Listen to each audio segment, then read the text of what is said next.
Bonjour à tous et bienvenue à cette nouvelle revue de presse de 7 jours sur Terre pour la semaine du 10 décembre 2024. Vous devinerez, aujourd'hui, le grand dossier de l'actualité sera bien sûr la situation en Syrie, les développements absolument époustouflants auxquels on a assisté au cours des derniers jours.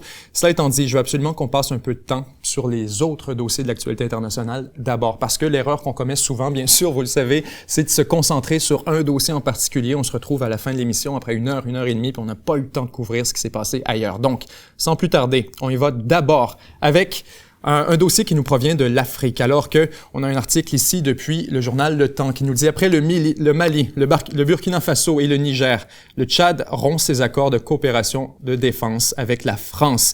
Donc, effectivement, un autre pays qui se retire de la coopération militaire avec la France dans la région du Sahel, alors que le Tchad, dernier pays sahélien abrité des forces françaises, a annoncé jeudi soir mettre fin aux accords de sécurité et de défense avec Paris. Cette annonce est survenue seulement quelques heures après une visite du chef de la diplomatie française. Le gouvernement de la République du Tchad, citation, informe l'opinion nationale et internationale de sa décision de mettre fin à l'accord de coopération en matière de défense signé avec la République française, a déclaré jeudi le ministre des Affaires étrangères tchadien. Le Tchad est un maillon clé de la présence militaire française en Afrique, constituant le dernier point d'ancrage de Paris au Sahel, après les retraits forcés, bien sûr, de ses troupes au Mali, au Burkina Faso et au Niger dans cette vague de coups d'État à laquelle on a assisté.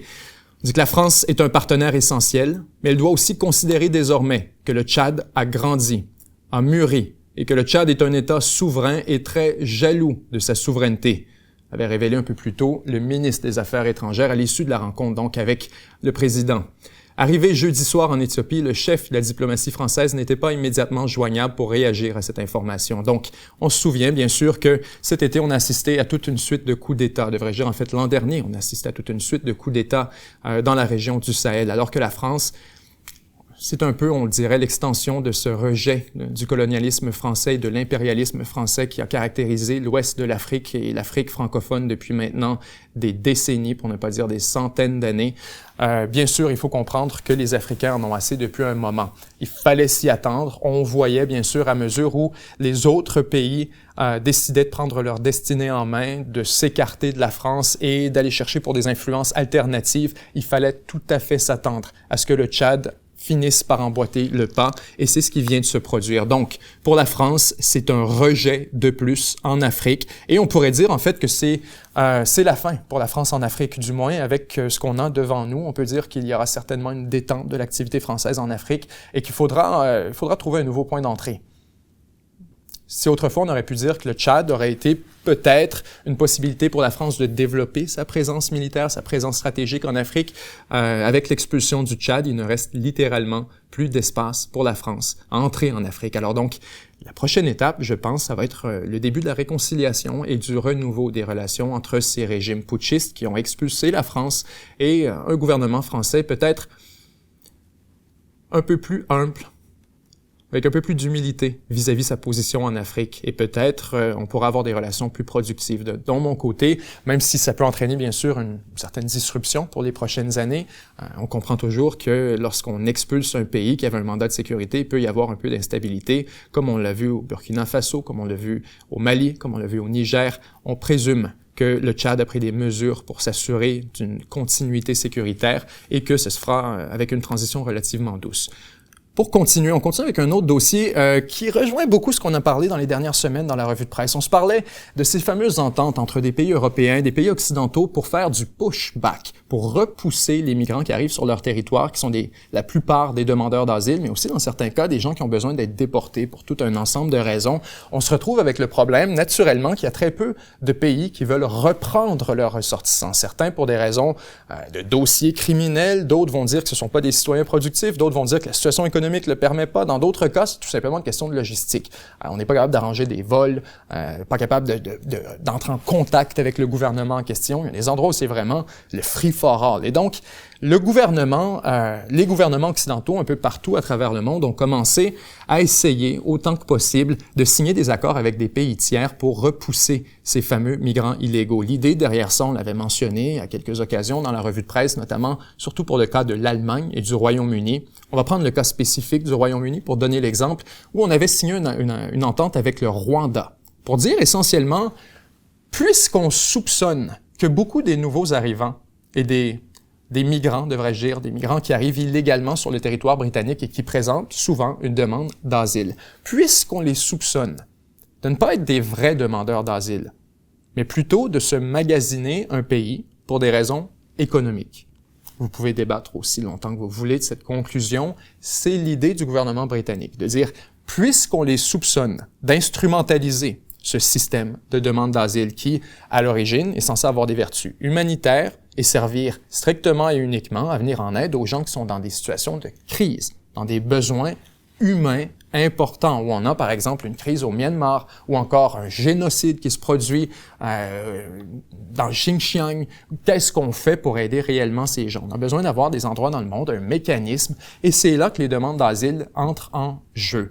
À partir du moment, par exemple, où on a des centaines de milliers de personnes qui se mettent à utiliser ce système en sachant très bien que parce que le système judiciaire est saturé, parce que le système administratif censé traiter ces demandes d'asile est lui aussi saturé, incapable de livrer des décisions dans un délai raisonnable, ben ça crée une période tampon de quelques mois, quelques années, dépendamment de la juridiction, qui permet de se construire une vie, d'avoir des enfants qui ensuite obtiennent le droit du sol et deviennent eux-mêmes citoyens, de faire venir sa propre famille. Et donc, vous avez ce mouvement un peu à travers tous les pays occidentaux où on voit le système de demande d'asile qui est instrumentalisé par des populations migrantes. Ça frustre non seulement les gouvernements occidentaux, mais soyons très clairs, ça frustre aussi les vrais demandeurs d'asile qui, eux, se retrouvent à faire la file dans une énorme file infinie de gens qui n'ont pas vraiment besoin d'être là. Certains quittent effectivement une situation absolument catastrophique et cherchent une vie meilleure. D'autres sont tout simplement en train d'essayer d'améliorer leurs conditions. Et c'est tout à fait compréhensible, c'est tout à fait humain et c'est normal. Mais il faut comprendre aussi la position des pays occidentaux qui, eux, de leur côté, voyant ça, notamment le Royaume-Uni, pour revenir à l'exemple, qui nous dit, vous voulez un pays sécuritaire. Nous, de notre côté, ce qu'on vous dit, c'est que notre capacité d'intégration est saturée. Oui, on a un mandat. On a une responsabilité, un devoir au sens du droit international de traiter votre demande d'asile. Ça fait partie de nos responsabilités en tant que pays, mais c'est pas notre responsabilité de vous prendre sur notre territoire. Et c'est là qu'on fait la nuance. On vient vraiment jouer dans la zone grise sur le droit international, à dire, nous, notre responsabilité, c'est de fournir un asile sécuritaire, politique, pour les demandeurs. C'est pas nécessairement de les prendre sur notre territoire. Donc, étant donné que notre système est saturé, étant donné qu'on n'est pas en mesure de vous offrir un asile sécuritaire à l'intérieur de notre propre pays, on a signé une entente avec le Rwanda, spécifiquement pour le cas du Royaume-Uni, et le Rwanda est heureux de vous prendre. Le Rwanda est un pays sécuritaire, évidemment, ce n'est pas vraiment, mais le gouvernement britannique a été en mesure de convaincre ses tribunaux que c'est le cas. Et donc, l'entente avec le Rwanda. Ça finit par tomber à mesure où le gouvernement travailliste a remplacé les conservateurs, mais vous comprenez l'esprit derrière tout ça. Jusqu'à la nouvelle élection au Royaume-Uni, c'était la politique du gouvernement conservateur au Royaume-Uni que d'expulser les nouveaux arrivants qui arrivaient sur le territoire vers le Rwanda. Ensuite, on s'est parlé dans une revue de presse subséquente qu'une fois que le Royaume-Uni avait abandonné cette initiative, ces installations qui avaient été construites, payées par le gouvernement britannique, étaient toujours intactes et prêtes à recevoir des gens. Ces fameux centres de détention et de traitement qui ont été construits par les Britanniques au Rwanda sont toujours là aujourd'hui. Et donc, vous avez les Allemands, et pas un gouvernement d'extrême droite, le gouvernement d'Olaf Scholz, qui explore activement la possibilité de déporter les migrants qui arrivent aux frontières allemandes vers le Rwanda. Cette idée d'avoir des accords avec les pays tiers fait son chemin en Occident. On le voit clairement. Les Pays-Bas ont évoqué quelque chose de semblable. Maintenant, pour ce qui est du Canada, je vous en avais parlé aussi dans une revue de presse, je crois, la semaine dernière. Je vous dis, attention, c'est ce qu'on risque de voir pour le Canada aussi. Et c'est probablement un des instruments desquels devrait se doter le Canada. C'est pas normal, devant une entrée aussi massive à nos frontières, qu'on n'ait pas d'instrument de dissuasion. Et c'est surtout ce que c'est, il faut le comprendre. Quand on parle d'envoyer des gens au Rwanda, combien d'avions vous pensez que vous avez besoin de remplir avant que ça s'arrête complètement? Ce sera pas trop long. Les gens qui vont au Royaume-Uni ne vont pas pour le Rwanda. Ils vont pour le Royaume-Uni. S'ils découvrent demain matin que c'est pas possible, ils vont aller en Allemagne. S'ils découvrent demain matin que l'Allemagne aussi s'est envoie au Rwanda, ben ils vont aller en France. Puis si à France, vous comprenez ce que je veux dire, c'est une question de dissuasion. Et c'est pourquoi on parle d'un traité de pushback. C'est un repoussoir, un dissuasif qui invite les gens à réfléchir à deux fois et à dire, ben non, on va choisir un autre pays, c'est celui-là, il n'y a pas des dispositions favorables. Ils ont callé le bluff. On apprend aujourd'hui que dans le même esprit, comme quoi je suis pas un extraterrestre en passant quand je vous dis que c'est probablement ce qu'on va voir, les Bahamas, dans les coulisses, nous apprennent qu'ils sont en négociation avec le gouvernement Trump. Plusieurs États des Bahamas sont en négociation, les États des Caraïbes, pardon, sont en négociation avec l'administration élue Donald Trump pour accueillir des migrants expulsés. Les pays des Amériques se préparent au projet du président élu des États-Unis de mener une opération de déportation massive. Les Bahamas ont annoncé avoir rejeté une proposition de l'équipe de transition du président élu des États-Unis, Donald Trump, visant à accueillir des migrants d'autres pays susceptibles d'être expulsés par la nouvelle administration.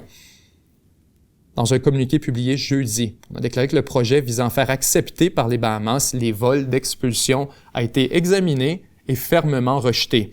Les Bahamas n'ont tout simplement pas les ressources nécessaires pour répondre à une telle demande. On s'entend qu'il est quand même question de quelques 11 millions et plus de personnes.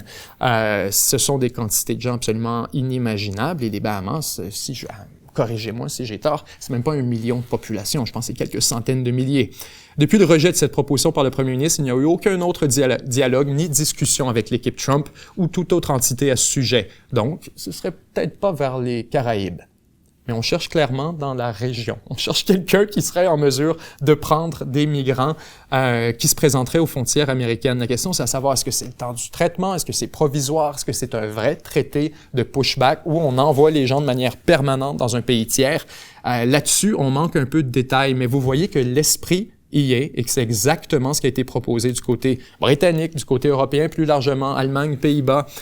Cette mesure a suscité la condamnation des défenseurs des droits de l'homme et a soulevé des questions sur la faisabilité de l'expulsion de millions d'immigrants sans papier du pays. Le ministère de la Sécurité intérieure estime que 11 millions de personnes non autorisées vivaient aux États-Unis en 2022, ce qui était donc, on le comprend, il y a 2 ans. Pas dire 3 ans maintenant. Le recensement des Bahamas pour la même année montre que le pays compte moins de 400 000 personnes au total. Donc, ce ne sera pas vers les Bahamas. À mon avis, pourquoi je vous relève cet article, c'est qu'au-delà du refus des Bahamas, ce que ça nous informe à travers cette discussion, c'est que l'administration Trump étudie activement la possibilité de déporter vers l'étranger, sans égard pour d'où viennent les ressortissants. C'est-à-dire que vous soyez d'Afrique, d'Haïti, de Chine, ça n'a pas d'importance. On vous envoie vers pays X. C'est un changement total du discours sur l'immigration en Occident. Moi, je vous le dis, ce genre de traité, ça va exister partout. Ça va être rendu le standard. Et les pays qui vont devenir les terres d'accueil et qui vont signer, vont s'enrichir là-dessus. Ceux qui savent comment faire l'intégration, bien sûr, et qui savent qu'ils ont effectivement besoin de main-d'œuvre, qui ont effectivement besoin de dynamisme additionnel, qui ont parfois des problèmes de développement. Ça peut être extrêmement intéressant d'avoir des entrées depuis partout à travers le monde. Maintenant, ça peut entraîner son lot de problèmes aussi, si c'est mal intégré. Donc, la question va être de sélectionner des bons candidats. Si on va à un endroit où il y a déjà une explosion démographique, ça se pourrait qu'on ajoute un problème. Si on va à un endroit qui est contraire en dépression démographique, il se pourrait qu'on fasse une pierre deux coups et que le pays en question, qui reçoit les nouveaux arrivants, peu importe leur origine, peu importe leur intention initiale, soit en mesure de convertir ça de manière productive en une forme de dynamisme. On continue avec notre prochain dossier. Cette fois, il est question un retour rapide sur les conclusions de l'enquête du Congrès américain par rapport à la COVID-19. C'est quelque chose, bien sûr, qu'on aura traité à quelques opportunités à la revue de presse, cette fameuse théorie du laboratoire. Et ce qu'on conclut à partir du Congrès américain, c'est presque une insulte à l'intelligence collective. D'ailleurs, une commission au Congrès américain sur la pandémie a publié lundi son rapport dans lequel elle estime que la fuite du virus de laboratoire de Wuhan, en Chine, est l'hypothèse la plus plausible pour expliquer son origine. La question de l'origine de la pandémie, entre potentielle transmission du virus par un animal ou fuite de laboratoire, a pris depuis plusieurs années aux États-Unis une tournure géopolitique sur fond de rivalité accrue avec la Chine, bien sûr, puis on se faisait lancer des tomates quand on attirait l'attention vers le laboratoire de Wuhan. En passant, aller voir nos vidéos là-dessus, on était parmi les premiers à en parler. Donald Trump, récemment élu pour la seconde fois à la Maison-Blanche, a affirmé à plusieurs reprises, sans preuve, non, juste avec du gros bon sens, que le virus avait fuité d'un laboratoire chinois, ce que conteste fermement Pékin. Sans trancher cette question, le renseignement américain avait assuré dans un rapport de juin 2023 n'avoir aucune preuve indiquant que le COVID avait été créé dans un laboratoire. Après 2 ans d'enquête, 38 dépositions ou entretiens et 25 auditions, la commission a fourni un rapport de plus de 500 pages, publié mercredi. Le rapport se targue d'un consensus entre membres démocrates et républicains, notamment sur le fait que la possibilité que la COVID-19 ait émergé d'un accident lié à un laboratoire ou à des recherches n'est pas une théorie du complot. La conclusion scientifique faisant autorité tirée par l'équipe conjointe d'experts Chine-OMS est que la fuite d'un laboratoire est extrêmement improbable, nous disaient à l'époque les Chinois.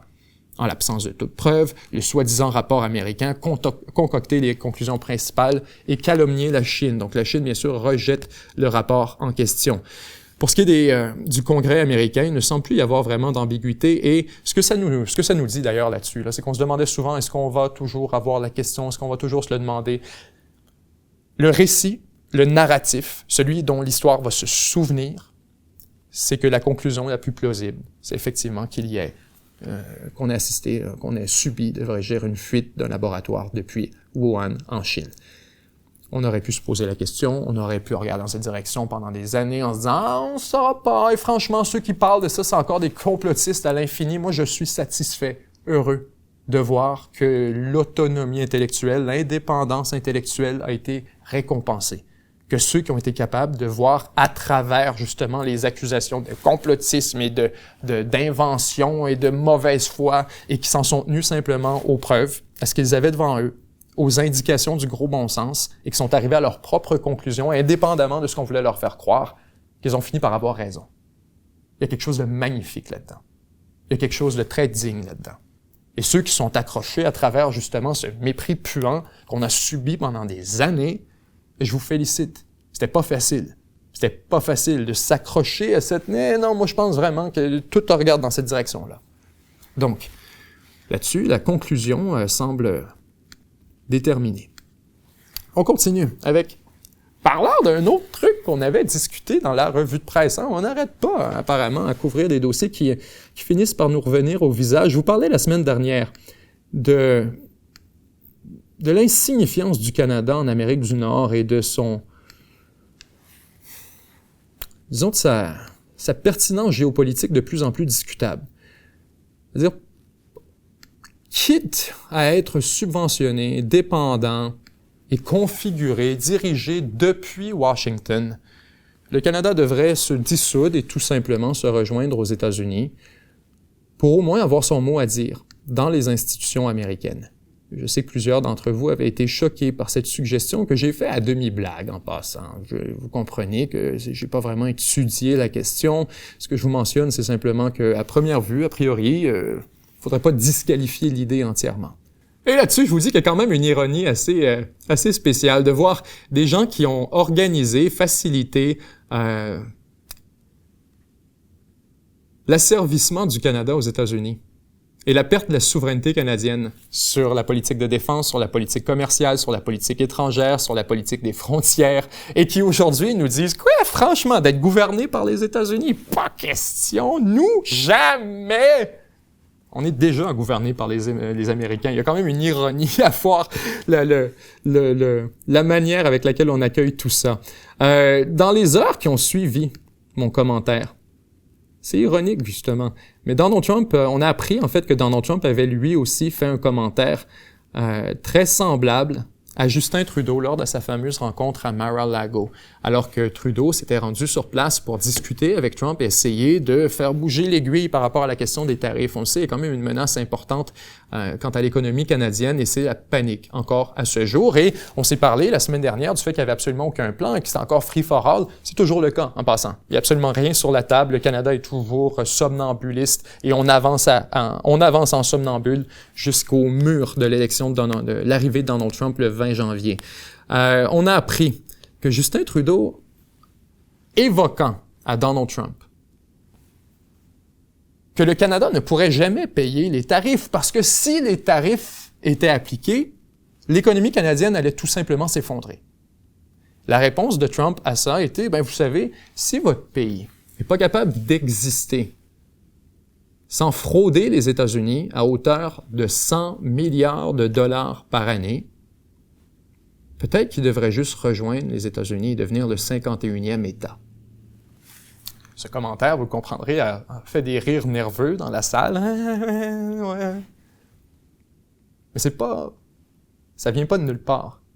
Ça vient vraiment pas de nulle part. Et d'ailleurs, je prépare quelque chose là-dessus. Je vous prédis que la prochaine fois qu'on va se parler, le Canada au complet va nous détester.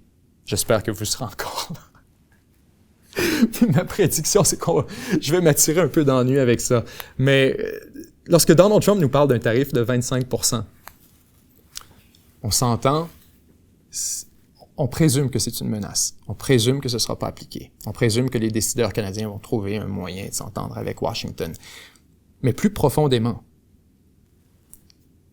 si Donald Trump se sent confortable de menacer un tarif aussi important au Canada, son voisin, son partenaire, pour extraire des concessions politiques, c'est que les États-Unis sont très au courant de la nature déséquilibrée du rapport de force avec Ottawa et qu'ils sont capables d'imposer leur volonté.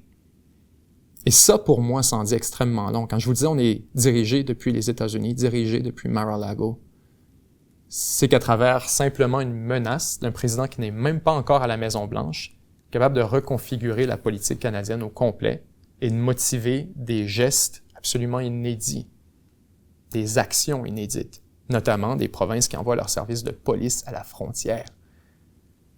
Ce que ça me dit, c'est que le Canada est dirigé maintenant pour et par les États-Unis.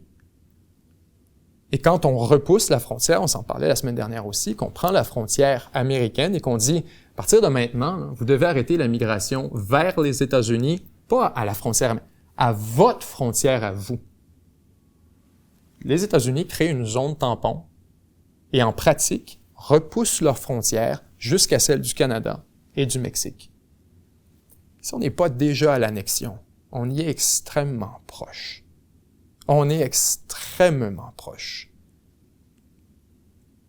Et il y a une arrogance là-dessus, comme je vous le dis, pour un pays qui a perdu toute forme d'autonomie, qui s'est vidé de toute substance, qui depuis les années 70, 80 s'est seulement rapproché de plus en plus des États-Unis jusqu'à, on en ferait toute l'énumération, jusqu'à perdre sa culture, jusqu'à perdre son identité, à l'évacuer entièrement au nom du multiculturalisme et de la négation du peuple québécois, qui en est venu à perdre sa souveraineté sur justement les politiques de défense dirigées depuis Washington, que là vous nous dites nos politiques commerciales, il va falloir qu'on détermine nos tarifs en fonction de ce que décide Washington.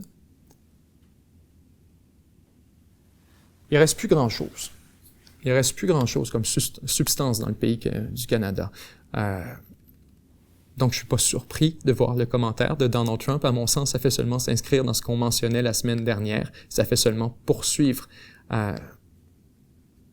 cette idée d'asservissement du Canada aux États-Unis. On continue avec Biden, qui considère maintenant, après avoir pardonné son propre fils, qui considère des grâces générales sous la crainte d'une rétribution par Donald Trump. Les responsables de la Maison-Blanche estiment que le choix par le président élu Donald Trump de militants partisans pour les postes les plus importants au sein des forces de l'ordre indique qu'il cherchera à se venger de ses ennemis présumés. Donc, on utiliserait le département de la justice pour porter des actions partisanes et attaquer les opposants de Donald Trump. C'est surprenant, c'est comme si le département de la justice n'avait pas été utilisé de manière offensive dans les 4 dernières années. C'est presque « what goes around comes around ». L'équipe du président Biden débat activement de la question, à savoir s'il devrait accorder une grâce générale, donc un pardon, à des ennemis présumés du président élu Donald Trump pour les protéger des représailles qu'il a menacé de prononcer après son entrée en fonction. Donc, si jamais l'administration Trump décidait de prosécuter, de poursuivre, de mener des actions judiciaires contre ceux qui ont commis des crimes durant l'administration Biden, c'est essentiellement ce qu'on décrit. On voudrait pardonner à travers vraiment une grâce générale, une amnistie générale, toute forme de crime qui aurait pu être commis pendant l'administration Biden. L'idée serait d'étendre de manière préventive la grâce exécutive à une liste de responsables gouvernementaux actuels et anciens pour tout crime possible sur une période de plusieurs années, court-circuitant ici la campagne de représailles promise par le prochain président et vidant le système judiciaire de tout son sens en passant.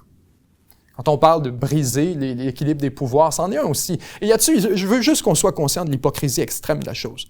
Je veux juste qu'on soit conscient de quoi il est question, là. On nous dit, on craint que Donald Trump pourrait utiliser le système judiciaire à des fins politiques. Donc, pour empêcher que ça se produise, nous allons utiliser le système judiciaire à des fins politiques. On a peur que la délimitation des pouvoirs et que les checks and balances, les contre-pouvoirs inscrits dans la Constitution américaine ne soient pas respectés. En l'occurrence, la séparation entre l'exécutif, le législatif et le judiciaire, la présidence, le Congrès et les cours, les tribunaux. On veut s'assurer que ça ne soit pas trahi. Et on a peur que Trump le fasse. Donc, ce qu'on va faire, on va utiliser l'exécutif pour nullifier d'avance toute forme de décision du judiciaire. J'espère que vous êtes conscient de quoi il est question. C'est une négation des valeurs de la République. C'est une négation constitutionnelle en soi. C'est un mépris, justement, de ces contre-pouvoirs qu'on accuse Donald Trump de vouloir violer. Il y a une hypocrisie là-dessus qui est absolument immanquable. Et si on riait la semaine dernière de Joe Biden qui pardonne son fils, on se dit c'est drôle. C'est tellement pathétique que c'en est drôle. Quand on parle d'étendre une grâce généralisée à tout le monde, ben là, écoutez, on vide effectivement le système de justice de son sens, qui ne devient rien plus qu'un instrument. Et la Maison-Blanche, dans son indignité totale, à travers Karine Jean-Pierre, notamment, porte-parole de la Maison-Blanche, nous dit que c'est une pratique commune des présidents d'émettre des pardons à la fin d'un mandat. Oui! Pour des gens qui ont été persécutés injustement. Pour des gens qui ont été traînés en cour, qui ont passé des années en prison pour des crimes soit qu'ils n'avaient pas commis, soit que la justice a exagéré la peine, soit que pour des trucs pour des choses décentes. C'est pour ça qu'on émet des pardons normalement. Quelqu'un qui fait 10 ans qu'il est en prison parce que il a été pris en possession de cannabis 2 fois d'affilée, puis qu'on avait un système judiciaire complètement fou. Ça, on émettait des grâces présidentielles, notamment Barack Obama, c'est le genre de trucs qu'on faisait. Lorsque Trump a quitté, on avait identifié quelques cas aussi, où on donnait des grâces présidentielles. Des anciens soldats, des gens qui avaient accusé de crimes de guerre, des trucs comme ça, qui avaient servi les États-Unis. Toujours débattable. Mais jamais on a utilisé le pouvoir présidentiel pour nullifier d'avance toute forme de conséquences à la présidence, toute forme de conséquences à la gouvernance. Disons, on va faire ce qu'on veut pendant 4 ans, puis après 4 ans, ben c'est très simple, on émet un pardon présidentiel à tout le monde qui a servi dans l'administration. Et comme ça, ce que ça veut dire, ben c'est que l'exécutif est au-dessus de la loi. L'exécutif est au-dessus de la loi. On continue avec la Chine qui interdit les exportations de minéraux rares vers les États-Unis. Cette fois, c'est une décision extrêmement disruptive et c'est quelque chose qui va vraiment changer un peu la nature de la guerre commerciale entre la Chine et les États-Unis.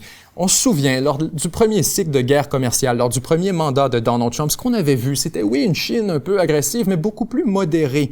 Une Chine qui voulait surtout conserver ses munitions, qui avait décidé de déployer des sanctions, des sanctions punitives, surtout contre les États-Unis, pour répondre aux sanctions qui lui avaient été imposées. On n'avait pas essayé d'escalader autant qu'on avait essayé de répondre, de lancer un signal comme quoi on ne se laisserait pas faire. Donc, la Chine avait décidé d'activer quelques leviers stratégiques. Par là, j'entends des leviers surtout politiques, où on voyait par exemple un sénateur, un bon exemple, c'était Mitch McConnell, qui était le leader républicain, originaire du Tennessee, si je ne m'abuse, et au Tennessee, on produit beaucoup de whisky. Eh bien, la réponse, tant du Canada, lorsqu'on a eu une guerre commerciale, mais aussi de la Chine, ça a été de mettre des sanctions contre le whisky américain, en espérant pouvoir mettre de la pression sur l'exécutif américain, sur l'administration de Donald Trump. Ça avait plus ou moins marché, on s'entend. On savait que la Chine avait une autre carte en main. Et c'est surtout celle-là qu'on craignait. C'était celle des terres rares, des minéraux stratégiques. On en a déjà parlé, cette vulnérabilité extrêmement extrême qu'on a en Occident que d'être entièrement dépendant de la Chine pour l'approvisionnement en terres rares et en minéraux stratégiques. Des terres rares et minéraux stratégiques qui entrent surtout en compte dans la fabrication des missiles, des appareils technologiques comme les téléphones cellulaires ou encore les ordinateurs avancés. Le problème que ça engendre, bien sûr, c'est, comme je vous dis, on est extrêmement dépendant de tout ça, on en a besoin dans notre économie, et c'est non seulement des trucs c'est pas des trucs anodins, c'est vraiment des trucs sensibles qui sont nécessaires pour l'industrie militaire. Donc, les Chinois avaient vraiment une carte fantastique là-dessus, qui n'ont jamais décidé de jouer. On se demandait probablement que c'était parce qu'ils voulaient pas se tirer dans le pied eux-mêmes. Là-dessus, il faut comprendre l'énorme malentendu.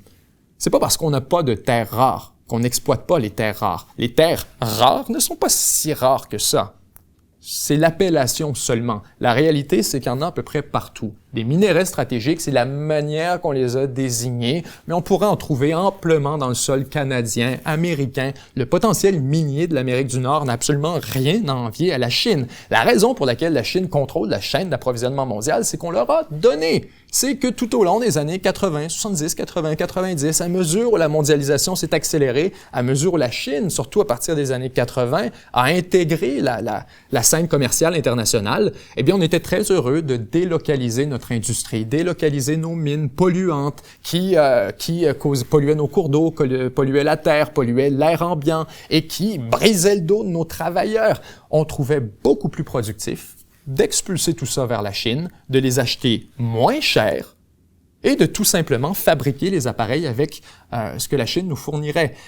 C'était pas complètement faux. Il faut se remettre dans l'esprit de l'époque. On pourrait dire rétrospectivement, mais c'était complètement naïf. Pourquoi est-ce qu'on a fait un cadeau à la Chine et on s'est positionné de manière aussi vulnérable et précaire? Attention, la Chine n'était pas une adversaire. La Chine n'était pas une rivale. La raison pour laquelle on a laissé la Chine acquérir tout ça et on était très heureux de faire affaire avec elle, c'est qu'elle ne posait aucune menace. On pouvait juste acheter nos minerais moins chers. À partir du moment, au début des années 2005, 2006, 2010, tranquillement, la Chine commence à remonter la pente. La Chine devient rapidement une rivale, une adversaire. Et là, les Américains commencent à réaliser leur vulnérabilité. Or, c'est seulement avec l'arrivée de Donald Trump, autour de 2016-2017, que là, enfin, la guerre commerciale explose et qu'on comprend la nature extrême et irresponsable de la vulnérabilité sur la question des terres rares et des minerais stratégiques. Donc, la Chine ne joue pas cette carte en 2016. Parce que, comme je viens de vous le dire, elle ne veut pas se tirer dans le pied. C'est très bien qu'on en a aussi des minerais stratégiques. On en a aussi des terres rares. Si elle est pour interdire l'exportation, le jour 1 de cette mesure, c'est le jour 1 de l'ouverture de mines, de l'activation des ressources minières en Amérique du Nord. Où on fait juste dire, mais c'est beau, c'est assez, on redoutait ce jour-là, maintenant que ça s'est produit, on va se déplacer. Donc la Chine avait tout son intérêt à garder la carte et à la jouer plutôt au jour 1 d'un conflit militaire majeur pour essayer d'avoir autant de disruptions que possible, essayer de déstabiliser la chaîne d'approvisionnement de ses adversaires. Maintenant, Trump arrive en 2024, 2025, janvier 2025, et nous dit déjà qu'il y aura donc une reprise de la guerre commerciale avec la Chine, pour ne pas dire une intensification de la guerre commerciale avec la Chine, parce qu'on sait qu'elle a été continuée au cours des 4 dernières années.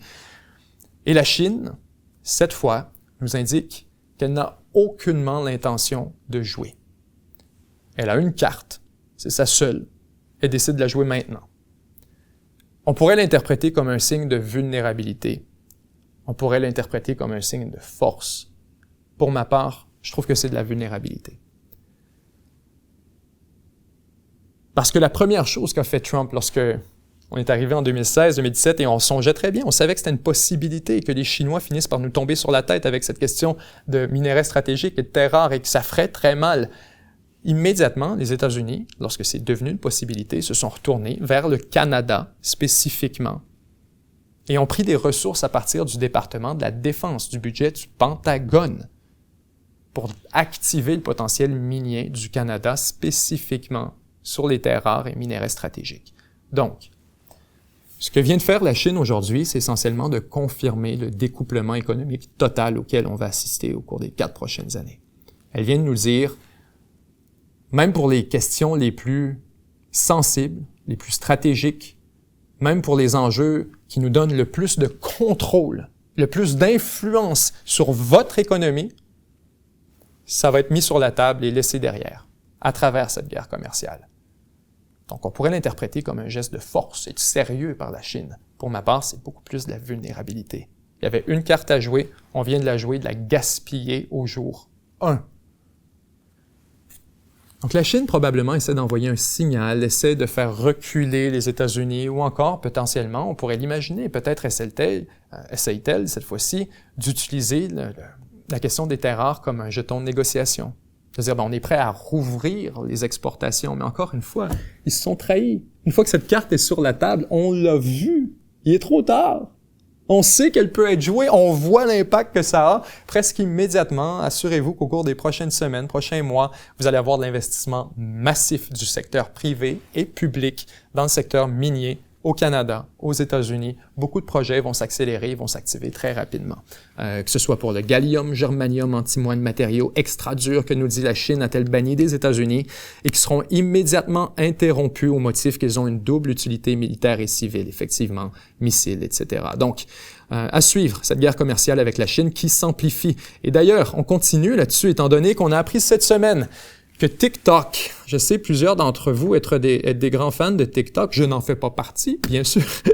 TikTok menacé d'interdiction aux États-Unis, ça fait quelques mois qu'on en parle. Cette fois, la menace se concrétise alors que la loi a été votée au Congrès, une loi interdisant l'application vidéo aux États-Unis d'ici le 19 janvier, donc un jour avant l'arrivée de Donald Trump. Si jamais ByteDance, le propriétaire actuel de TikTok, ne vend pas les activités américaine de TikTok, pas l'entreprise au complet, mais bien la version américaine de l'application, le marché américain, si ce n'est pas vendu à un nouveau propriétaire, idéalement, on le présume, américain. On entend parler de cette question de bannir TikTok depuis une éternité. Trump en avait parlé un bout, il avait reculé de ça, le Congrès avait évalué la question, on avait reculé aussi. C'est un autre de ces trucs que c'est se tirer dans le pied. On s'entend. Les Chinois, oui, bien sûr, sont propriétaires de TikTok, mais encore une fois, à partir du moment où on décide de l'interdire, ou on décide de le retirer, c'est un gros jeton que les Américains perdent. Et c'est, encore une fois, une attache économique, commerciale, un lien entre les deux pays d'interdépendance qui disparaît. Et ce à quoi on assiste, c'est vraiment, comme je vous le dis, au découplement total et entier, où là même, on peut plus avoir des applications qui proviennent de Chine et il faut que ce soit vendu à des propriétaires américains, ne serait-ce que pour continuer d'opérer. TikTok conteste, bien sûr, on ne sait pas juste, et ils ont raison, ils ont absolument raison, ça n'a aucun sens. D'être forcé de vendre sous pression, vous le comprendrez, ça fait baisser le prix. Tout le monde le sait que vous êtes obligé de vendre. Vous avez une date limite pour vendre. Faut que ce soit vendu 19 janvier. Combien tu veux? 15 milliards. Non, je t'en donne 5. Tu fais quoi? T'as pas d'alternative. Donc, ça déprime de manière importante la valeur de TikTok, de manière catastrophique. Et ça permet à des groupes américains de racheter un véritable joyau de renseignements et de données à rabais. En ce moment, 2 groupes compétitionnent pour racheter. On nous dit qu'un de ces groupes serait formé, tenez-vous bien, de nos amis de chez Walmart. Walmart qui étudie le rachat de TikTok en se disant que, pourquoi pas, dans le fond, ce serait un très bon candidat pour étendre l'empreinte numérique du groupe aux États-Unis et permettre, bien sûr, d'accumuler des revenus additionnels. On s'entend, c'est une entreprise extrêmement profitable, donc on convoite aux États-Unis l'idée de racheter ce fameux bloc. On continue cette fois avec notre prochain dossier. Vous le comprendrez, on se dirige vers la Syrie. On va essayer de faire une évaluation aussi exhaustive que possible des implications de tout ça. Et je vous le dis, je ne veux pas être dans l'information parce qu'il y a trop de trucs qui circulent de jour en jour, ça change constamment. Les données qu'on a devant nous changent, la carte change beaucoup, les informations sont fluides. Donc, on va essayer de s'en tenir autant que possible à des commentaires, à de l'analyse. Je vais vous donner mon analyse et mes commentaires vis-à-vis à la situation actuelle que je trouve époustouflante. Il y a tellement à dire, ça n'a aucun sens. On sait que la Syrie est tombée. La dernière fois qu'on s'est parlé, les rebelles commençaient leur avancée très graduellement. On commençait tout juste à pousser d'abord vers Idlib, on a poussé ensuite vers Hama et finalement vers Homs et vers Damas, la capitale syrienne. Ça s'est produit en quelques jours seulement. Une avance qui fait rêver les Russes. C'est ce que voulaient faire les Russes en Ukraine, essentiellement. Quand on parle d'opération militaire spéciale de quelques jours, vraiment, la Syrie a des leçons à donner à la Russie là-dessus. Et ce qui a rendu possible, justement, on en parlait la semaine dernière, l'avancée des rebelles syriens aussi rapidement, ça a été d'abord le fait qu'il y avait une fenêtre d'opportunité. On a décidé de passer à l'avant parce que on voyait que la posture de Bachar al-Assad était sur le point de se renforcer considérablement avec la fin du conflit au Liban, permettant au Hezbollah de se redéployer en Syrie, avec la fin de la guerre en Ukraine, imminente, on le présume, qui permettrait un redéploiement des ressources militaires de la Russie jusqu'en Syrie, et bien sûr avec la fin de la guerre également pour ce qui est du entre Israël et l'Iran, la fin des hostilités qui permettait d'une certaine manière à l'Iran de redéployer des ressources additionnelles. Et ajouter à tout ça, en plus, à ce contexte fantastique, les Américains qui sont sur la porte de sortie et qui télégraphient à tout le monde qu'ils allaient quitter la Syrie imminemment. Donc, le portrait était parfait, vraiment idéal pour les rebelles d'essayer une avancée vers pour acquérir des territoires additionnels. Là-dessus, je vous dirais, je pense que les rebelles ont été aussi surpris que nous quant à la vitesse de leur progression. Probablement qu'ils espéraient tout simplement prendre le pouvoir de Idlib, améliorer leur posture avant que justement Assad améliore la sienne. Être capable de gagner du terrain, ça en ferait plus à défendre et ça ferait au moins une zone de tampon additionnelle qui leur permettrait de survivre plus longtemps. Or, à mesure où ils ont avancé, l'armée syrienne s'est pas battue. L'armée syrienne a juste rendu les armes au fur et à mesure. Les chiffres de décès, de morts, de blessés, etc., les casualties sont pratiquement nuls. On parle d'environ 200, 300, quelques centaines de morts, de blessés à travers le pays au complet pour toute l'opération. La raison est claire. C'est parce que le gouvernement Assad, les forces d'Assad, ne se sont pas battues. Et ça, d'ailleurs, les Syriens, les Russes, les deux ont été catastrophés en voyant ça. Et alors qu'on s'attendait à ce que l'Iran, la Russie, à ce que tout le monde vienne en aide justement à Bachar al-Assad, ben les commentaires que eux donnaient dans les coulisses et ouvertement et publiquement, c'était vous savez, on va pas se battre pour la Syrie si la Syrie se bat pas pour elle-même. Ils étaient profondément frustrés et choqués de voir que l'armée syrienne ne se battait pas et ne défendait pas ses propres positions. Et c'est exactement ça qui a poussé les Iraniens et les Russes à sortir, à abandonner la Syrie complètement. Au début, on a vu les Russes commencer à bombarder, essayer de limiter l'avancée des rebelles, mais il faut comprendre d'abord, une situation de la sorte est extrêmement fluide. Presque impossible pour les Russes c'est un peu comme jouer un jeu de whack-a-mole. Peu importe où tu regardes, on dit ici, les rebelles sont là. Le temps que tu déploies, à partir que tu fasses le ciblage, que tu déploies les avions, qu'ils se rendent sur place, qu'ils lâchent les bombes, c'est déjà fini. C'est déjà terminé. Et de faire du ciblage dynamique comme ça en temps réel sur une avancée active, c'est pratiquement impossible. Et les Russes nous avaient démontré qu'ils avaient une capacité limitée à le faire, même quand ça va bien. Ils ont essayé de le faire en Ukraine, ils sont incapables de le faire en Ukraine. Donc imaginez de le faire en Syrie, c'est encore plus difficile dans une situation aussi fluide où tout le monde bouge, où tout change d'une seconde à l'autre, où il y a des civils pratiquement partout. C'était une situation pratiquement impossible pour la Russie. On ne pouvait pas s'attendre de la Russie de sauver Bachar al-Assad dans le cas échéant. Et d'ailleurs, à moins que la Syrie se défende elle-même. Et c'est pour ça que rapidement, on a vu l'Iran et la Russie arriver au même constat, à se dire, ça sert à rien de se battre. Même si on envoie des ressources additionnelles, même si on envoie des renforts, même si la Syrie est déjà tombée. Donc les Syriens, les Russes et les Iraniens se sont mis à évacuer leurs ressources militaires plutôt que de se battre.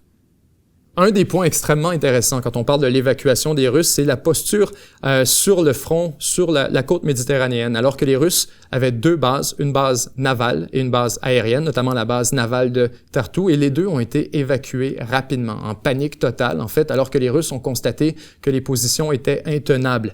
Ce qui attire surtout mon attention, moi, pour ma part, c'est la base navale de Tartou, parce qu'il y a des raisons stratégiques et géopolitiques majeures pour lesquelles la Russie convoitait et tenait absolument absolument à conserver ces installations-là, c'est parce que ça lui permettait de briser, si on veut, le carcan de glace qu'il y a autour de la Russie pendant de longs mois et qui l'empêche, à partir de toute sa côte arctique, de déployer des navires sur les océans du monde. Cherchez autant que vous voulez. À part à Vladivostok sur la côte Est, la Russie n'a à peu près pas de ports en eau profonde qui sont libres de glace à l'année. Et donc, afin de briser cette espèce de posture difficile, on pourrait parler bien sûr de Vladivostok, mais pas de Vladivostok, pardon, mais de Kaliningrad. Mais vous comprendrez que Kaliningrad est elle-même prise dans une enclave entièrement européenne et que dans l'éventualité d'un conflit, probablement que les navires russes auraient une mobilité limitée, sinon même qu'ils seraient immédiatement visés par des attaques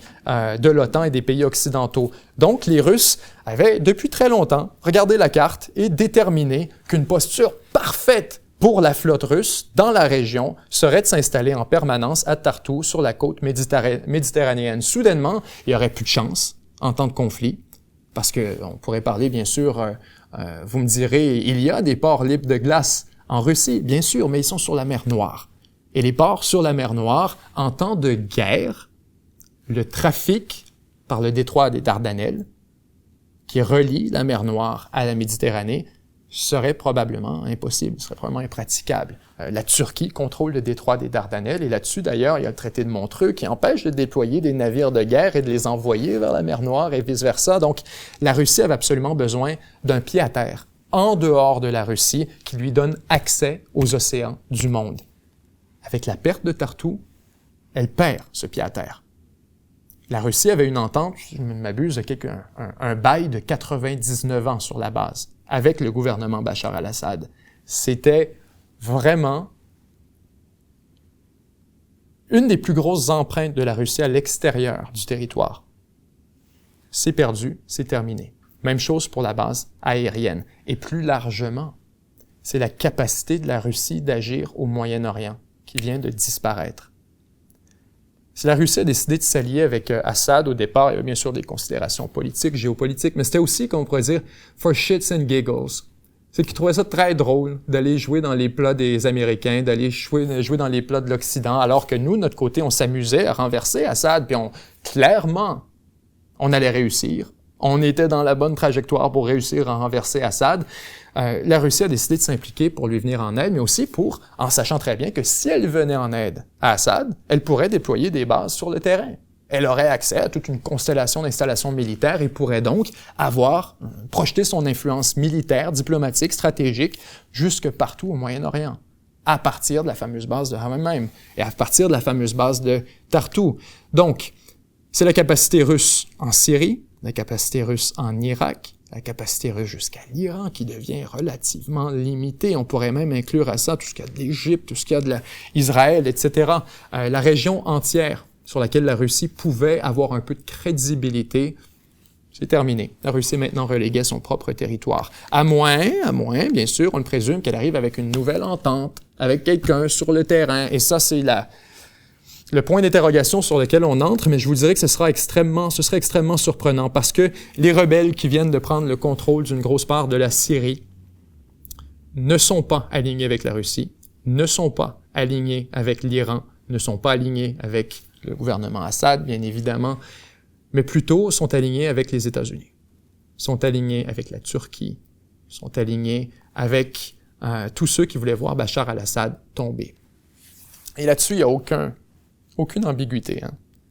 Quand vous voyez les chefs d'un groupe terroriste, notamment Abu Mohamed al-Jolani, le chef de HTS, Hayat Tahrir al-Sham, et qu'on le voit donner des entrevues avec le New York Times et CNN, des grosses entrevues prime time, pendant que le gars a sa tête de mise à prix à coût de 10 millions de dollars par le département d'État américain. Il n'y a aucune ambiguïté de quel côté on s'est rangé. Il n'y a aucune ambiguïté de quel côté la CIA s'est rangée, aucune ambiguïté de quel côté on a notre faveur. On veut absolument voir les rebelles réussir. On a accepté de les laisser travailler et On va regarder quelle en sera la conclusion, mais il n'y a eu absolument aucune opposition, et même, on pourrait dire, il y a eu des encouragements tacites de la part de l'Occident. En fait, complètement lunaire. Complètement lunaire. Mais pour vous dire une vision du monde dans lequel on vit dans ce nouveau Moyen-Orient, Bachar al-Assad, dans ces dernières heures, est entré en contact avec les États-Unis à travers des intermédiaires pour demander de l'aide. Assad a demandé l'aide des États-Unis lors de ces dernières heures au pouvoir en Syrie, en espérant pouvoir se rapprocher de Washington. Et le pire, c'est que vous saviez, j'en parlais avec Lama la semaine dernière, si je me souviens, à me dire, peut-être qu'il y a un deal à faire. Peut-être qu'il y a vraiment un deal à faire où on dirait à Assad, écoute, débarrasse-toi de l'Iran, débarrasse-toi de la Russie, débarrasse-toi du Hezbollah, débarrasse-toi de tout le monde qui fait pas notre affaire, puis oui, on peut te réintégrer dans la communauté internationale. En fait, on en parlait la semaine dernière à dire, peut-être qu'il y a un deal à faire ici, alors qu'Assad est en train de se réintégrer, on aurait pu. Et ce qu'on a appris, en fait, de cet article, si je me souviens bien, du New York Times, c'était qu'effectivement, c'est exactement ce que proposait Assad aux États-Unis. On n'a même pas eu besoin de lui demander. Assad est venu en implorant Washington, en disant, écoute, je suis prêt à sacrifier mes liens avec la Russie, mes liens avec l'Iran. Tout ce que je veux, c'est survivre. Et clairement, ils ne vont pas me défendre. Comme quoi, la géopolitique est absolument fascinante. Donc, on a passé très près d'appuyer Assad dans le cas présent. On a fait le calcul, probablement, exactement comme... Et je vous dis pas, c'est pas parce qu'on n'a pas voulu, hein. Probablement qu'on a fait le même calcul que la Russie, que l'Iran. On a vu que l'armée syrienne ne se battait même pas pour ses propres positions. Et donc, on pourrait pas sauver quelqu'un qui veut pas se sauver.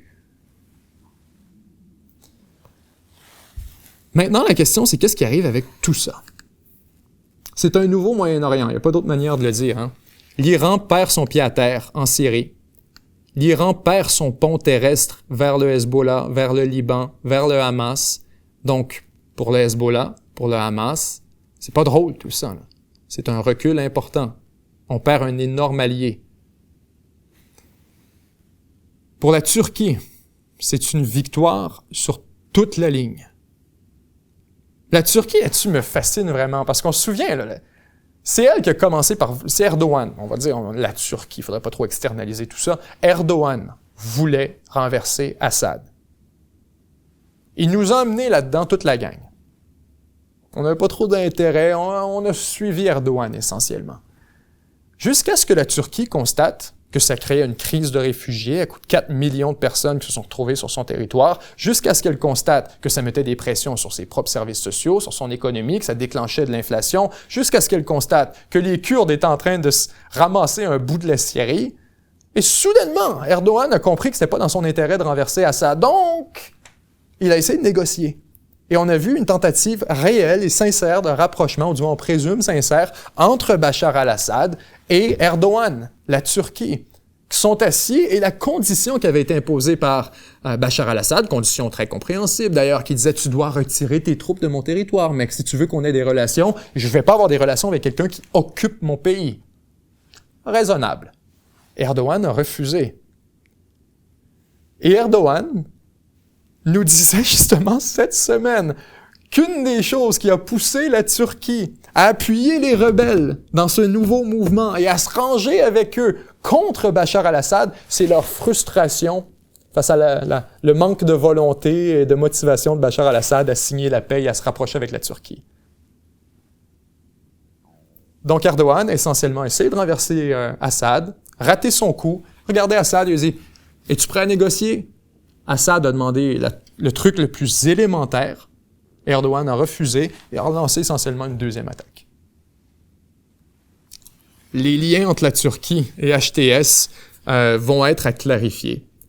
HTS, je pense à Hayat Tahrir al-Sham, bien sûr, le groupe de rebelles qui vient de prendre le contrôle de la Syrie. Les liens vont être à clarifier, à savoir, est-ce qu'il pourrait encore une fois y avoir une relation productive ou est-ce que ça va être un conflit? Ce qui va déterminer ça, c'est surtout la relation avec les Kurdes. Les Kurdes qui ont pris le contrôle actuellement de tout le nord-est de la Syrie. Et lorsque le bordel s'est mis à prendre et que le gouvernement syrien a cessé de se battre et a quitté ses positions, les Kurdes ont senti qu'il y avait une possibilité pour eux et ils ont avancé massivement, ont pris le contrôle donc de territoires additionnels de ce qu'on regardait la semaine dernière. Les territoires aujourd'hui contrôlés par les Kurdes ont grandi de l'ordre de presque 20-25%. Donc la question va être à voir quel est le endgame ici, quelle est la volonté des Kurdes, quelle est la volonté de HTS. Si les rebelles qui viennent de prendre le contrôle de la partie occidentale de la Syrie, de la partie ouest, ont l'intention de prendre le contrôle du territoire en entier et de juste reprendre la Syrie telle qu'elle existait sous Bachar al-Assad, dans ses frontières préexistantes, ben ça les force à faire la guerre aux Kurdes. Ça veut dire que HTS, que les rebelles qui viennent de prendre le pouvoir vont tout faire pour expulser les Kurdes, que ça va être leur prochaine cible. Ils vont vouloir dire, ben maintenant qu'on a le contrôle sur la portion que contrôlait Assad, on veut ce qu'il ne contrôlait pas, mais qui revient quand même à la Syrie. La question va être donc, qu'est-ce qui se passe là-dessus? Si la Turquie décide de se ranger avec HTS, avec les rebelles, contre les Kurdes, et que les deux font équipe, en mettant de la pression chacun de leur côté et en prenant les Kurdes essentiellement dans un entonnoir, avec les Kurdes au nord, avec les Turcs au nord et les rebelles au sud. Il y a une possibilité que les Kurdes se fassent écraser. Normalement, les Kurdes sont appuyés par les Américains. C'est la seule manière qu'ils peuvent occuper le territoire qu'ils occupent actuellement, c'est qu'on les appuie. Et en passant, on les appuie, puis pas juste un peu, là. On fait des trucs pas très catholiques, là. Allez lire sur le vol de pétrole dans le nord-est de la Syrie par les troupes américaines. La Chine ne gêne pas de déchirer sa chemise là-dessus. Le gouvernement syrien ne gêne pas de déchirer sa chemise là-dessus. C'est pourquoi il est important, en passant, de regarder les informations qui viennent d'un peu partout à travers le monde, parce qu'on ne nous parle jamais de ça en Occident, de ces vols de pétrole par les troupes américaines dans le nord-est de la Syrie. Mais c'est un fait documenté.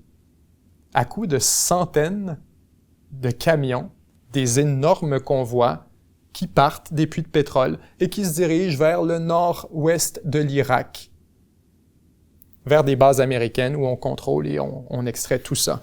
Les Américains, de leur côté, disent « Non, on vole pas le pétrole du nord-est de la Syrie. Les profits vont aux Kurdes. » Isn't it a beautiful scam? Wow! Donc, on prend l'argent de la Syrie essentiellement pour financer nos activités militaires et celles des Kurdes directement au Kurdistan. Fait que non seulement on les appuie militairement en leur donnant des armes, on prend le pétrole, on vend le pétrole, puis on leur donne l'argent. Voilà donc ce qu'on fait dans le nord-est de la Syrie. Surprenez-vous pas donc de voir la question de savoir, est-ce qu'on va continuer? Si on arrête ça, c'est fini pour les Kurdes. Ils se font tout simplement repousser par la Turquie, par le nord, qui veut pas avoir la menace kurde à sa frontière, qui veut surtout pas que les Kurdes prennent le contrôle d'un territoire autonome. Parce que qu'est-ce que la première chose que les Kurdes vont faire s'ils prennent le contrôle d'un territoire? Ils vont se déclarer un pays, comme ils le demandent, et honnêtement, probablement comme ils le méritent, et ils vont essayer de prendre contrôle des territoires qu'ils réclament, qu'ils estiment des territoires kurdes, qu'ils soient en Turquie, qu'ils soient en Syrie, ou qu'ils soient en Irak. C'est ça la réclamation kurde. Donc les Turcs, c'est pour ça qu'ils veulent rien savoir d'avoir des Kurdes qui prennent moindrement du territoire, c'est qu'il faut clairement c'est quoi la prochaine étape. C'est dire, attendez un peu, il y a des Kurdes aussi en Turquie. Ça fait partie de notre territoire historique, ça fait partie de nos réclamations, et donc la Turquie veut tout faire pour juste mettre fin totalement à toute forme de territorialité de la nation kurde. HTS pourrait avoir un intérêt différent. Les rebelles pourraient avoir un intérêt différent. Il y a un scénario dans lequel on va se dire, les rebelles, clairement, vont vouloir prendre le contrôle puis veulent pas compétitionner avec un autre groupe sur leur territoire. Clairement, HTS va vouloir expulser les Kurdes puis reprendre le territoire et les puits de pétrole pour eux-mêmes. On pourrait faire cette rationalisation. Et dans un cas échéant, ça voudrait dire qu'ils vont s'allier avec la Turquie et mettre la volée de leur vie aux Kurdes, qui n'auront plus d'appui américain, on présume. Mais il y a aussi un scénario dans lequel les Kurdes et les rebelles s'allient ensemble. Parce que HTS, Hayat Tahrir al-Sham, comprendrait de manière purement lucide, pragmatique, que le pays ne peut pas prolonger sa guerre civile. Que si HTS veut survivre au moins dans l'immédiat, pour les quelques prochaines années, et ne pas plonger le pays entier dans la guerre, on est mieux de laisser les Kurdes de l'autre côté de l'Euphrate gérer leur portion de territoire, consolider le contrôle sur la région et avoir un deal avec les Kurdes pour dire on maintient l'intégrité essentiellement de la Syrie avec une région autonome kurde, mais ça reste nous en contrôle. Ça, c'est un scénario. Mais faites-vous pas d'illusions. Il n'y aura pas de territoire de nature permanente pour les Kurdes parce que l'intérêt d'HTS serait juste de mettre les Kurdes sur le back burner en attendant qu'ils vont être prêts éventuellement de les attaquer à nouveau, en attendant que la fenêtre se présente, en attendant que les Américains se retirent, etc. Il serait dans l'intérêt d'HTS probablement de laisser les Kurdes sur place pour l'instant. C'est vraiment le grand déterminant. S'il y a un deal entre HTS, les rebelles, et les Kurdes, c'est la fin de la guerre civile en Syrie. Et la Syrie va probablement maintenir son intégrité territoriale, à l'exception d'autres choses, on y reviendra dans un instant. À l'inverse, si jamais il y a un deal entre la Turquie et HTS, et que les deux veulent organiser l'espace selon leurs intérêts, ben c'en est fini pour les Kurdes. Et ce qu'on va voir, c'est probablement une poursuite de la guerre civile, une intensification de ce qu'on a vu, en fait, menant peut-être à la partition de la Syrie. Si on n'est pas capable de s'entendre sur qui a quoi, chacun va prendre son bout. On va se retourner dans 10, 15, 20 ans, on regardera la carte. Peut-être qu'on aura une Syrie entière, mais la réalité sur le terrain, ce sera qu'il y aura quelques groupes qui auront chacun une portion, en pratique. Ou on pourrait le regarder, puis c'est tout simplement divisé, et les Kurdes ont obtenu leur territoire après s'être battus pour, et qui sait? Qui sait? Ce qu'on a devant nous, c'est vraiment un nouveau Moyen-Orient. Et on a eu ce qu'on voulait là-dessus, vraiment. Israël a eu ce qu'il voulait, l'Occident a eu ce qu'il voulait. On n'en veut pas de république. Pas clair. On n'en veut pas. Pas chier. On veut des familles royales de Mongols. C'est ce qu'on veut. On veut pouvoir négocier avec toi et seulement toi. Puis comprenez, je m'excuse d'être aussi franc là-dessus, mais comprenez la différence fondamentale quand même. En négocier avec quelqu'un, que son principal paramètre de s'il reste au pouvoir ou pas, c'est s'il y a ton appui. Tant que tu l'appuies, il reste au pouvoir. Versus quelqu'un qui a besoin de l'appui de sa population. Parce que c'est une république. Parce que la population voit ce que fait le leader et a le pouvoir de le déposer. Votre influence est beaucoup moindre. Lui, il faut qu'il travaille à l'intérieur d'une latitude politique. Vous ne pouvez pas imposer, par exemple, imaginez si le Maroc serait une démocratie. Pensez-vous vraiment qu'on les aurait fait normaliser les relations avec Israël? Imaginez si le Soudan était une démocratie. Pensez-vous qu'ils auraient normalisé avec Israël? Ben non! C'est les Émirats arabes unis, puis... Ben non! On veut des Émirats. On veut des Qatars. On veut des Libyes éclatées. On veut des Syries éclatées. On veut des Maroc, on veut des États avec lesquels on est capable de négocier depuis une posture de force, en évacuant toute forme de notion des intérêts nationaux du pays en question. C'est pas grave, c'est pas ça qui détermine si tu restes au pouvoir. Demandez à la famille royale saoudienne ce qu'elle en pense. Et pourquoi on fait ça? Ben écoutez, c'est clair. À la seconde qu'on arrête d'appuyer ces États, évidemment qu'ils s'effondrent. À la minute qu'on arrête de les tolérer, les peuples finissent par prendre pouvoir, les peuples finissent par se lever, puis établir une république, puis une démocratie, puis essayer de sortir de la noirceur. Faudrait pas insulter tous les peuples musulmans puis les peuples arabes de la région à penser qu'ils désirent de rester au Moyen-Âge politiquement parlant. Pour la plupart, ce sont des républicains. Comme l'Irak a été une république, comme la Libye a été une république, comme la Syrie a été une république, avant qu'on les explose. Donc, l'Occident a eu le Moyen-Orient qu'il voulait. Un Moyen-Orient divisé. Puis là-dessus, je vous en ai déjà parlé, puis j'en reçois des tomates à chaque fois que je dis ça. Mais on en a une nouvelle démonstration. Divisé pour mieux régner.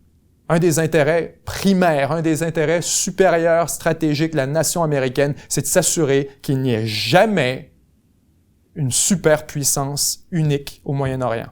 Que les Arabes ne s'unissent jamais. Parce que si ce serait le cas, ben écoutez, on aurait la Syrie, l'Irak, tout ça, ça n'existerait pas. Tous ces pays artificiels, avec des frontières longilignes sur des milliers de kilomètres qu'on a dessinés d'un coup de trait, pensez-vous que ça existerait? Bien sûr que non. Ce serait une superpuissance dans l'espace au complet qui unirait les traits culturels, qui unirait les traits religieux, confessionnels et qui en viendrait inévitablement à dominer l'approvisionnement mondial en hydrocarbures, gaz naturel, pétrole. Et le pétrole qu'on prend plaisir à extraire et à donner aux Kurdes, ben, ce serait eux qui l'auraient. L'intérêt primaire de l'Occident au Moyen-Orient, c'est l'éclatement, la division, la fracturation. On ne veut pas avoir des interlocuteurs forts qui ont le contrôle sur leur population, qui sont redevables aussi à leur population. On ne veut pas ça, parce qu'on ne pourra pas leur faire faire des concessions qu'ils n'accepteraient jamais autrement. Alors, on a eu l'Occident qu'on voulait, et un autre qui a eu, on a eu le Moyen-Orient qu'on voulait, un autre qui a eu le Moyen-Orient qu'il voulait, c'est Israël. Israël qui... on sait, Israël occupe le plateau du Golan, donc une portion du sud-ouest du territoire syrien qui est sous occupation israélienne depuis les années 80. Déjà, après à peine 15 secondes de l'absence du gouvernement Assad et de l'effondrement de la République syrienne, les Israéliens se sont déjà pris un bout de Syrie. Les Israéliens, donc, on nous apprend dans un article très intéressant aussi, les Israéliens ont avancé de l'autre côté de la ligne démilitarisée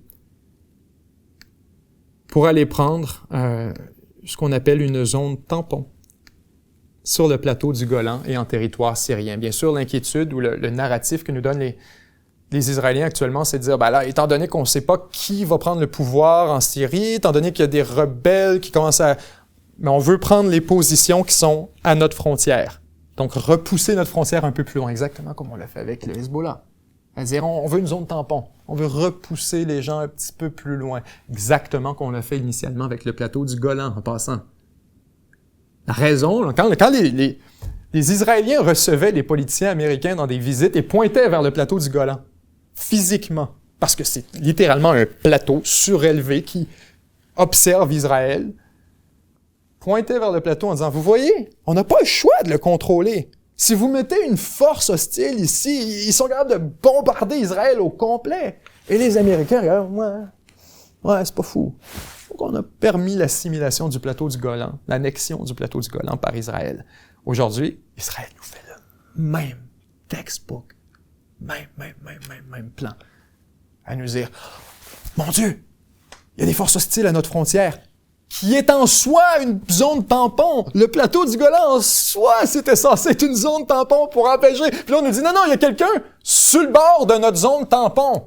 Donc, il faut une autre zone tampon par-dessus une zone tampon. Mes amis, on va regarder dans 1000 ans. Puis quand on va regarder la carte du Moyen-Orient, il va juste rester un méga chunky Israël.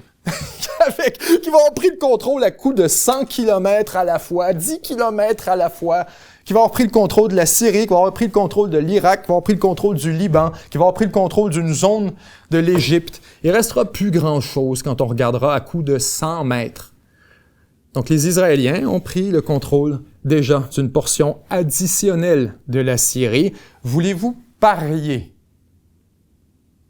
que ça va rester israélien?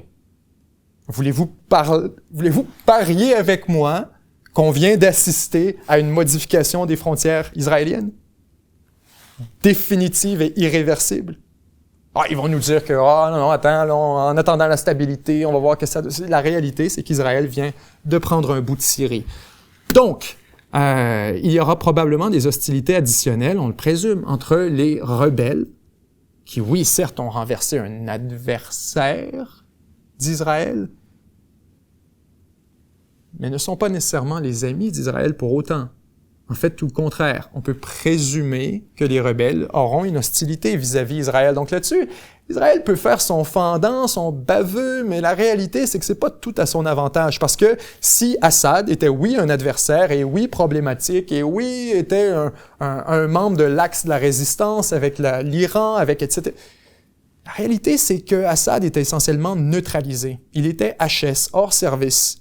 On l'a vu notamment quand les Israéliens étaient en mesure de mener des opérations militaires de bombardement et même de déployer des troupes terrestres sur le territoire syrien pour des opérations spéciales en toute impunité. On l'a vu également quand les Israéliens ont lancé cette attaque aérienne avec des avions de chasse jusqu'au territoire iranien, survolant sur toute sa longueur le territoire syrien, encore une fois en toute impunité, sans jamais avoir été gêné. Donc pour les Israéliens, oui, Assad était une épine dans la botte, mais le fait est qu'on s'en balançait un peu. En termes pratiques, c'était pas vraiment une menace pour la sécurité israélienne. Au contraire, ça facilitait un peu l'existence des Israéliens. S'il faut cette fois qu'on remplace par des rebelles, oui, on a l'avantage de perdre l'Iran. L'Iran perd sa place. Oui, maintenant, on a quelqu'un qui est opposé à l'Iran, comme Israël. Good, nice. Mais ça reste quand même quelqu'un qui est hostile à l'État d'Israël, hostile au sionisme, hostile aux Juifs de manière générale. Au moment où on se parle, les rebelles disent toutes les bonnes choses. Je vous disais, les rebelles, il n'y a pas d'ambiguïté à savoir qui les a formés dans un camp de médias. Hein? Quand ils viennent nous donner des belles entrevues comme ça à CNN puis au New York Times et qu'ils disent exactement tout ce qui est censé être dit pour être accepté de la communauté internationale, c'est qu'on comprend très bien et qu'on a été coaché.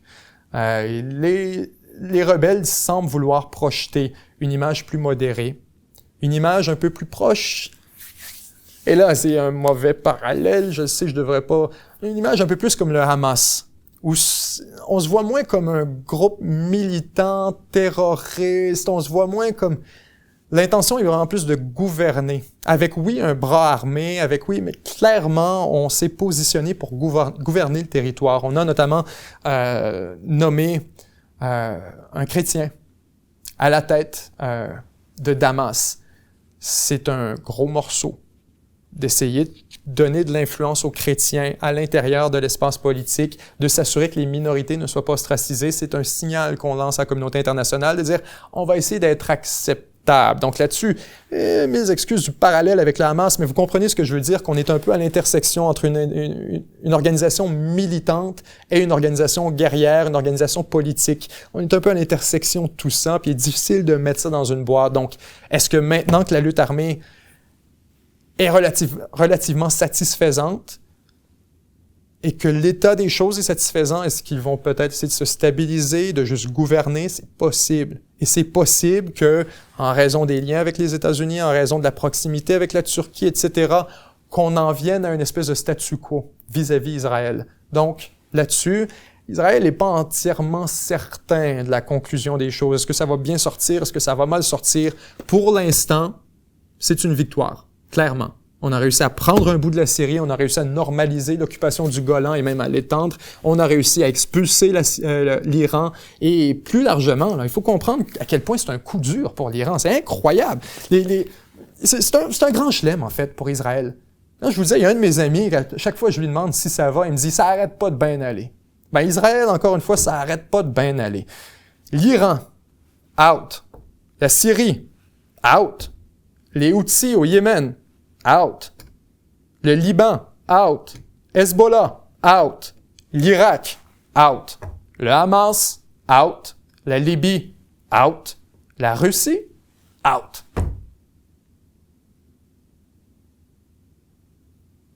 Stupéfiant. C'est époustouflant, le nouveau Moyen-Orient qu'on a devant nous aujourd'hui. C'est époustouflant.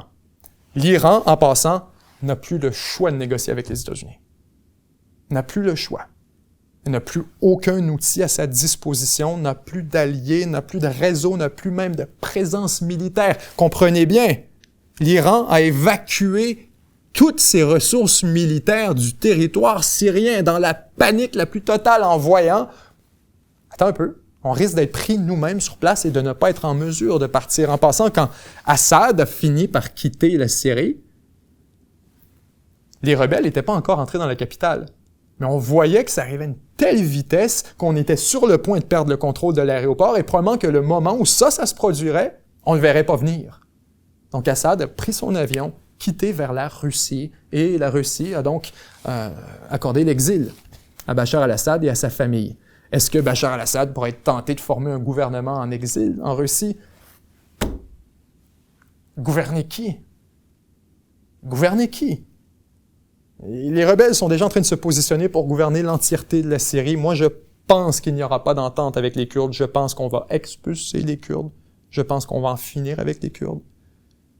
Je pense que les Américains vont se retirer de la région à partir du moment où Donald Trump va arriver et que ça en sera fini pour les Kurdes. Et pour la 187e fois dans les 10 dernières années, on va lancer les Kurdes en dessous de l'autobus. On les a utilisés pendant un bout pour frapper, faire la guerre à qui on voulait dans la région, par coïncidence, parce que ça donnait qu'eux réclament des territoires sur lesquels on est actif, qu'on dit « Ah tiens, tu veux avoir ce village? Ça tombe bien, moi, il y a des gens là-bas qui me font chier. Attaque ce village. » Et donc, on donnait des armes aux Kurdes. C'est comme ça qu'on utilisait leur cause à notre avantage. À partir du moment où les Kurdes, encore une fois, sont rejetés par le gouvernement syrien, que nous, on sort de l'espace, ça commence à être moins drôle. Il n'y a personne pour les armer, il n'y a personne pour les équiper, il n'y a personne pour les aider, ni les financer à coups de pétrole. Donc, un nouveau Moyen-Orient, là-dessus, il n'y a aucun doute. D'ailleurs, je pense qu'on pourrait lire un article rapide là-dessus que j'ai trouvé très intéressant.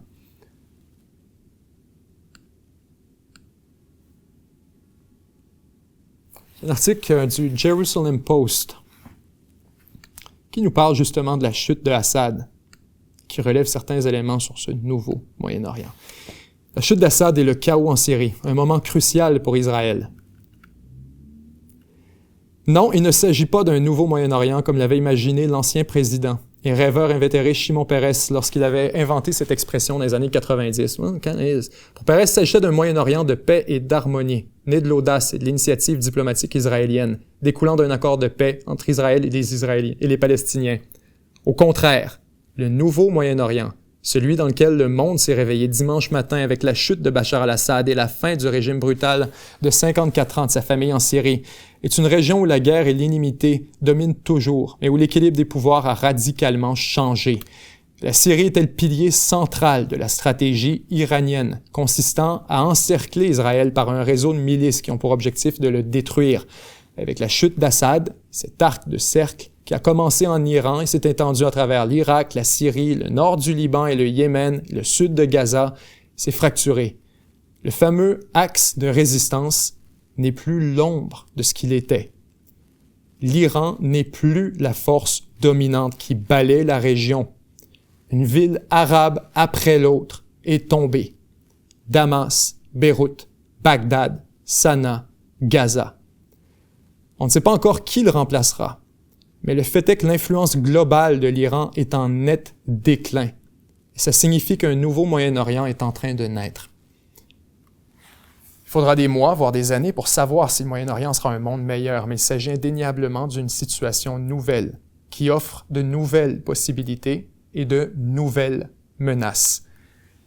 La Syrie risque de devenir le grand cycle de reconfiguration du Moyen-Orient auquel on s'attendait à travers les accords d'Abraham, où on essayait de réorganiser le Moyen-Orient de manière plus amicale à Israël. Mais aujourd'hui, force est d'avouer que tous les ennemis sont éliminés et que c'est effectivement un nouveau Moyen-Orient signé Israël. Je termine avec ça, en fait, par rapport aux conclusions qu'on pourrait tirer de tout ça. Moi, je vous prédis, devrais-je dire, que l'appui des Américains pourrait très bien passer des Kurdes à HTS directement, et à Tahrir al-Sham. Trump sera absolument prêt à faire une entente, tant et aussi longtemps que les rebelles se montrent relativement modérés, raisonnables. Ils n'ont pas besoin de l'être pour vrai. La perception, c'est la réalité. Ils ont juste besoin de parler comme une compagnie protégée. Ils ont juste besoin de parler comme des rebelles cotés en bourse. Et ça va bien fonctionner. Trump arriverait, et si j'étais Donald Trump, mon deal, il est clair. Je dis, écoutez, vous foutez la paix Israël. Vous foutez la paix Israël. On retire notre appui aux Kurdes. Puis arrive ce qui arrive. Ce que ça permettrait, ce serait de stabiliser la Syrie. Ça permettrait, on s'entend, une fois les Kurdes expulsés, puis une fois les Kurdes démembrés. Il y a toujours, on ne fait pas d'omelette sans casser des œufs, soyons clairs. C'est ce que je veux dire par on lance toujours les Kurdes en dessous de l'autobus. Il n'y a pas de situation où quelqu'un ne perd pas. Ici, on a mis notre argent avec les Kurdes, semble-t-il qu'ils sont sur le point de perdre. On va faire exactement comme les Iraniens, on va faire exactement comme les Russes, and we're gonna punch out, baby. On va juste dire, c'est beau, parfait. On va se ranger avec HTS, fait la paix avec Israël, normalise les relations avec la Turquie, essaie de prendre un contrôle relativement stable de la Syrie, puis nous, on va établir des relations avec toi. On va établir des relations, on va permettre le trafic du pétrole, on va permettre la négociation, on va permettre la réintégration dans la communauté internationale. Puis vous me direz, franchement, Benjamin, c'est des rebelles, c'est des ci, c'est des... Regardez les talibans. On a des relations avec les talibans. On a fait des deals avec les talibans. Ne pensez pas que le monde est aussi noir et blanc. Si on fait la lecture stratégique que nos intérêts, c'est de laisser tomber les Kurdes, c'est exactement ce qu'on va faire et c'est ce que je présume va se produire. Donc, merci à tout le monde d'avoir été là pour cette revue de presse. J'imagine que j'ai laissé 1 million de trucs par rapport à la Syrie sur la table et on pourrait continuer là-dessus toute la journée par rapport à la Syrie, par rapport à la Russie, par rapport à l'Iran, aux implications de tout ça plus largement. Pour l'Iran, c'est un revers incroyable qui prendra des années à compenser. Pour la Russie, c'est un recul stratégique, certes, mais une perte relativement limitée, étant donné qu'on avait, oui, 2 bases sur place, il y avait un certain intérêt géostratégique, mais le fait est que la proximité avec Assad était plus... c'était une coïncidence. C'est plus circonstanciel, si on veut, que ce qu'on voyait entre l'Iran et Assad, où là, c'était vraiment une amitié stratégique, géopolitique, avec l'intérêt d'avoir avec des intérêts communs de frapper Israël et d'avoir cette espèce d'axe de la résistance. Tout ça disparaît aujourd'hui. On se retrouve avec un vide de pouvoir important en Syrie. On présume que les rebelles vont être en mesure de l'occuper entièrement et de s'imposer à la vue de leur opération militaire et du succès. Mais attention, encore une fois, ce qu'on a vu, c'est moins le succès militaire de HTS, des rebelles, que l'effondrement catastrophique de l'armée syrienne. On ne connaît pas vraiment la capacité offensive militaire de Hayat Tahrir al-Sham. Ce qu'on connaît, c'est à quel point l'armée syrienne a abandonné, déserté ses positions. Il est possible que HTS, dans un combat avec les autres groupes armés à l'intérieur de la Syrie, ne soit pas en mesure de s'imposer. Que quand il y a des tirs en réponse, que c'est pas si facile que ça de prendre les positions en question. Donc, il faut rien présumer en ce moment. J'entends beaucoup de gens se lever, applaudir et dire « Wow, c'est la fin de la guerre civile en Syrie ». Attention, ça se pourrait très bien que ce soit seulement le commencement de la prochaine étape. Merci d'avoir été là pour cette revue de presse, tout le monde. C'était Benjamin Tremblay. On se revoit la semaine prochaine pour une même date, même heure. D'ici là, s'il vous plaît, semez l'amour, partagez l'espoir. Je le dis très sérieusement. On en a besoin. On n'a pas besoin d'inquiétude. On n'a pas besoin de panique. On n'a pas besoin... C'est ce que je veux dire quand je dis semer de l'amour. Partagez de l'espoir. Essayez de pas vous choquer pour la prochaine semaine. Essayez de montrer de l'empathie et à quel point ça rend plus heureux et ça rend le monde meilleur. Donc, je vous aime, semez l'amour, partagez de l'espoir. Bye bye.